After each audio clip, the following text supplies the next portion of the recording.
कधी-कधी सगळ्यात जास्त वेदना ह्या बाहेरच्यांच्या शब्दांनी होत नाहीत, तर त्या आपल्याच लोकांच्या शब्दांनी होतात. जे आपलेच लोकं असतात ना, आपलं कुटुंब, आपले जवळचे लोकं, त्यांच्या शब्दांनी आपल्याला सगळ्यात जास्त वेदना होत असतात. जेव्हा घरातलेच आपला अपमान करतात, तेव्हा आपलं मन आतून मोडून पडतं. घरात कोणी काही बोललं, टोमणे मारले, आपली किंमत त्याच्याने कधीच कमी होत नाही. तेव्हा पहिली गोष्ट तुम्ही लक्षात ठेवा ती म्हणजे आपण चुकीचे नाहीत, आपण कमी नाहीत. बऱ्याचदा जे लोकं आपला अपमान करतात ते स्वतःहून आतून असुरक्षित असतात. त्यांना वाटतं की दुसऱ्याला खाली दाखवलं की आपण मोठे होऊ. पण ते फक्त शब्द असतात. त्यात आपली खरी ओळख नसते.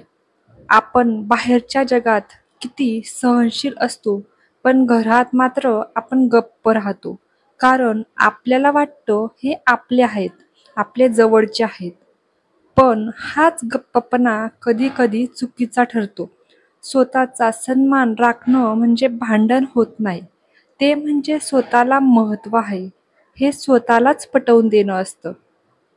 जेव्हा कोणी घरात आपला अपमान करतो, तेव्हा शांत राहा.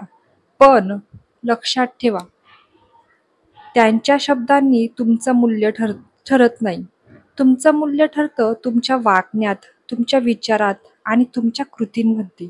लोकं बदलत नाहीत, पण आपण मात्र बदलू शकतो. आपला प्रतिसाद, आपली मानसिकता आणि आपली मर्यादा ह्या सर्व गोष्टी आपण बदलवू शकतो. कधी असं झालंय का? आपण मनापासून काहीतरी केलं, पण घरातल्यांनी त्याचं कौतुक करण्याऐवजी टीका केली. "तू काय करणार? तुला काही येतं का? तू हेच करू शकतेस." असे शब्द ऐकून मन पार तुटून पडतं ना. हो, जेव्हा घरातलेच आपला असा अपमान करतात, तेव्हा ती वेदना शब्दात सांगता येत नाही. खूप अवघड जातं तेव्हा मनाला समजवणं.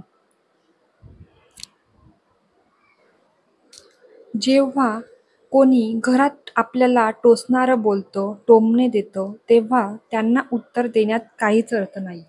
ते त्याऐवजी तुम्ही त्यांना उत्तर देण्याऐवजी आपलं काम, आपले गुण, आपली प्रगती दाखवा.